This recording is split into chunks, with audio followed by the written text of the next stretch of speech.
Assalamualaikum warahmatullahi wabarakatuh.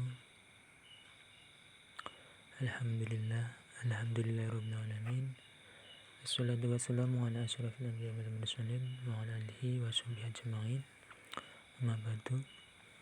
Yang saya hormati kepada Bapak dosen pengampu mata pelajaran Manajemen Perbankan Syariah Bapak Ahmad Saifullah MA, dan kepada teman-teman sekalian yang saya banggakan. Pertama-tama marilah kita ucapkan puji syukur atas Allah Subhanahu wa taala, yang mana pada kesempatan hari ini saya masih diberi kesehatan sehingga saya masih dapat mempresentasikan mata pelajaran kita tentang manajemen perbankan syariah yang berjudul tentang sumber daya manusia bank syariah. Langsung saja di sini saya akan membahas tentang sumber daya bank syariah. Yang pertama, kita akan membahas langsung tentang sumber daya bank syariah. Apa sih yang dimaksud dengan sumber daya manusia bank syariah? Manajemen sumber daya manusia timbul sebagai masalah baru pada tahun 90-an. Jadi manajemen sumber daya manusia itu timbul sebagai masalah baru pada tahun 1960-an. Sebelum itu kurang lebihnya pada tahun 1940-an yang didominasi adalah manajemen personalia. Antara keduanya jelas terdapat perbedaan di dalam ruang lingkup dan tingkatnya. Apa sih yang membedakan dalam tingkatan ruang lingkupnya? Yaitu dalam manajemen sumber daya manusia itu mencakup masalah-masalah yang berkaitan dengan pembinaan, penggunaan, dan perlindungan sumber daya manusia. Sedangkan dalam manajemen personalia yaitu adalah lebih banyak berkaitan dengan sumber daya manusianya yang berada dalam perusahaan-perusahaan yang umum dikenal dengan sektor modern itu. Dan di sini ada beberapa yang mendefinisikan lebih jelasnya. Ini Hani Handoko mendefinisikan sumber daya manusia ini sebagai suatu proses penarikan, seleksi, atau pengembangan, pemeliharaan, dan penggunaan sumber daya manusia untuk mencapai baik tujuan-tujuan individu maupun organisasi. Dan kemudian disusul oleh Bukhari Jainun yang memaparkan bahwa manajemen sumber daya manusia adalah bagian yang penting, bahkan dapat dikatakan bahwa manajemen itu pada hakikatnya adalah manajemen sumber daya manusia, atau dengan kata lain manajemen sumber daya manusia adalah identik dengan manajemen itu sendiri. Jadi manajemen sumber daya manusia adalah manajemen yang berkepentingan yang penting, bahkan dapat dikatakan bahwa manajemen itu hakikatnya adalah manajemen sumber daya manusianya, ya. Dan adapun di sini tujuan-tujuannya adalah tujuan manajemen sumber daya manusia ini ada beberapa, yaitu ada 4. Di sini ada 4 yang saya tulis. Yang pertama adalah tujuan organisasional. Apa sih yang dimaksud dengan tujuan organisasional? Tujuan organisasional adalah tujuan yang merupakan tujuan manajemen sumber daya manusia yang disesuaikan ke dalam tujuan organisasi yang ada. Dan bagaimana sumber daya manusia itu memberikan kontribusi pada pencapaian efektivitas organisasi. Dan di sini walaupun secara formal suatu lembaga sumber daya manusia itu diciptakan untuk dapat membantu para manajer, namun demikian para manajer tetap bertanggung jawab terhadap kinerja karyawan. Jadi tujuan organisasional itu yang pertama. Jadi tujuan manajemen sumber daya manusia itu yang pertama adalah tujuan organisasional. Jadi tujuan organisasional itu dalam manajemen sumber daya manusia adalah disesuaikan ke dalam tujuan organisasi yang ada. Jadi disesuaikan ke dalam tujuan organisasi yang dibentuk, tujuan awalnya dibentuk suatu organisasi. Yang kedua adalah tujuan fungsional. Apa sih yang dimaksud dengan tujuan fungsional? Tujuan fungsional itu menyangkut bagaimana sumber daya manusia berperan pada level kebutuhan organisasi. Artinya tujuan manajemen sumber daya manusia pada level fungsional terkait dengan lingkup sumber daya yang bersangkutan. Jadi tujuan fungsional ini adalah tujuan yang dimana sumber daya manusia itu berkaitan atau bersangkutan dengan suatu lingkungannya. Jadi bersangkutan dengan lingkungannya. Yang ketiga adalah tujuan sosial. Di sini tujuan sosialnya adalah prinsip syariah dalam manajemen sumber daya ditunjukkan untuk secara etis dan sosial merespon terhadap kebutuhan dan tantangan-tantangan masyarakat melalui tindakan minimalis dampak negatif terhadap organisasi. Jadi tujuan sosial ini adalah ditunjukkan untuk secara etis dan merespon terhadap kebutuhan masyarakat sekitarnya ya. Dan yang keempat adalah tujuan personal.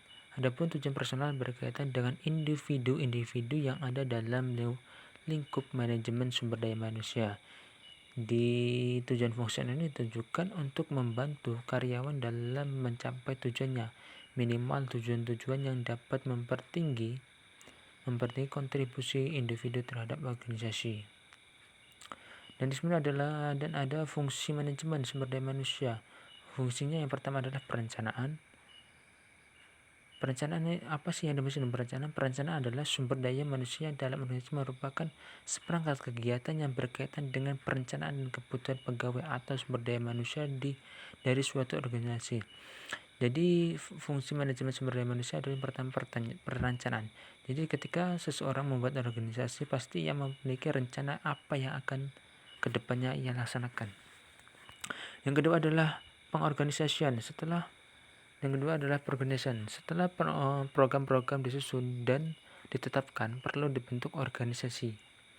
Jadi setelah kita membuat suatu program, berarti kita harus membentuk suatu organisasi. Organisasi adalah alat untuk mencapai tujuan.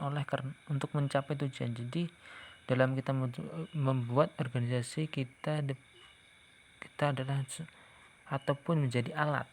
Organisasi itu menjadi alat kita untuk mencapai sebuah tujuan. Yang ketiga adalah pengarahan. Disebut juga dengan pemberian motivasi atau pemberian komando agar pengawal mulai bekerja. Pada dasarnya fungsi ini akan membutuhkan kemauan pengawal untuk mulai bekerja secara aktif. Jadi pengarahan ini adalah ketika kita membuat sebuah organisasi, kita memiliki sebuah inti ataupun ketua yang mengarahkan organisasi tersebut ya, untuk menjadi langkah lebih baik atau lebih majunya. Pengendalian. Kegiatan pengendalian yang selanjutnya adalah pengendalian. Pengendalian adalah kegiatan-kegiatan yang biasa dilakukan dalam proses pengendalian berupa observasi terhadap kegiatan-kegiatan perencanaan. Di samping itu juga koreksi terhadap penyimpangan yang terjadi selama rencana sedang dilaksanakan. Jadi pengendalian ini adalah suatu organisasi ini harus memiliki pengendalian atau aturan kegiatan-kegiatan yang dilakukan sebuah organisasi. Dan yang selanjutnya kita langsung saja ke prinsip-prinsip syariah. Dalam prinsip-prinsip manajemen syariah ini adalah prinsip yang pertama adalah prinsip amanah. Dalam Islam menganggap berbagai jenis sumber daya yang ada merupakan pemberian atau titipan Tuhan kepada manusia. Jadi prinsip amanah ini ketika kita berikan sebuah barang untuk diberikan kepada si A. Contohnya lebih mudahnya begini. Ketika kita diberikan barang si B untuk diberikan kepada si C, maka kita harus bisa menepati amanah kita untuk diberikan kepada si A.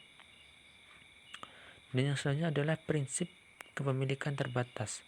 Islam mengakui kepemilikan individu atau batas-batas tertentu, termasuk kepemilikan alat produksi ataupun faktor produksi. Yang ketiga adalah prinsip kerjasama dalam kebaikan. Prinsip kerjasama dalam kebaikan ini adalah kekuatan penggerak utama ekonomi Islam adalah kerjasama.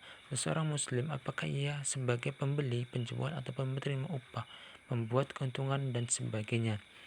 Jadi dalam prinsip manajemen ini adalah ada prinsip kerjasama, kerjasama antara sesama individu, kerjasama antar individu ya. Yang selanjutnya adalah prinsip tanggung jawab. Prinsip pemilikan kekayaan pribadi harus berperan sebagai kapital produktif yang akan meningkatkan besaran pokok nasional dan meningkatkan kesejahteraan masyarakat. Dan di sini oleh karena itu sistem ekonomi Islam menolak terjadinya akumulasi kekayaan yang dikuasai oleh beberapa orang saja. Jadi di sini prinsip tanggung jawab sosial, jadi kita tidak boleh mengakumulasi kekayaan yang dikuasai oleh sendiri. Jadi tidak boleh mengakumulasi kekayaan sendiri ya. Yang kelima adalah prinsip kepemilikan bersama. Islam menjamin kepemilikan masyarakat atau penggunanya direncanakan untuk kepentingan orang banyaknya. Misalnya yang keenam adalah prinsip distribusi ekonomi.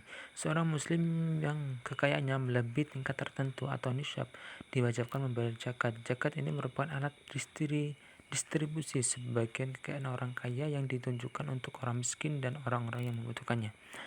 Dan ketujuh adalah prinsip keadilan. Islam melarang setiap pembayaran bunga atau riba atas berbagai bentuk pinjaman. Karena itu riba hanya akan menyakiti salah satu pihak yang ingin akan melahirkan ketidakadilan. Dan dari situ dapat kita simpulkan adalah sumber daya manusia berbahan syariah adalah kegiatan pengolahan sumber daya manusia yang ada di bank melalui kegiatan perencanaan, analisis, jabatan, perencanaan dan tenaga kerja, rekrutmen dan seleksi, pelatihan dan pengembangan, perencanaan karir, penilaian prestasi kerja sampai dengan pemberian kompetensi yang transparan. Manajemen sumber daya manusia dalam melakukan perencanaan serta pengawasan haruslah sesuai dengan Al-Quran dan Hadis, karena yang melakukannya sesuatu berdasarkan Al-Quran dan Hadis akan mendapatkan keselamatan sepanjang hidupnya, baik yang menyangkut keselamatan agama, diri, jiwa, dan raga, akal, harta, benda, serta keselamatan nasab keturunannya. Perusahaan atau organisasi dalam bidang sumber daya manusia tentunya menginginkan agar setiap saat memiliki sumber daya manusia yang berkualitas dalam arti memenuhi persyaratan kompetensi untuk didayakan. Untuk didayakan digunakan dalam usaha merealisasi visi dan mencapai tujuan-tujuan jangka menengah dan jangka pendek. Sumber daya manusia seperti itu hanya akan diperoleh oleh karyawan ataupun anggota organisasi yang memenuhi ciri-ciri atau karakteristik tersebut. Karakteristik yang pertama adalah memiliki pengetahuan penuh tentang tugas, tanggung jawab, dan memenangnya, memiliki pengetahuan yang diperlukan terkait dengan pelaksanaan tugasnya secara penuh, mampu melaksanakan tugas-tugas yang harus dilakukan karena mempunyai keahlian, keterampilan, ataupun skill yang diperlukan, bersifat produktif, inovatif, kreatif, maupun bekerja sama dengan orang lain, dapat dipercaya, loyal, dan sebagainya. Itu yang dapat saya sampaikan, kurang lebihnya saya mohon maaf. Kepada Allah saya mohon maaf, dan apabila kepada teman-teman yang kurang paham bisa dipertanyakan. Saya akhiri dengan ucapan Wassalamualaikum warahmatullahi wabarakatuh.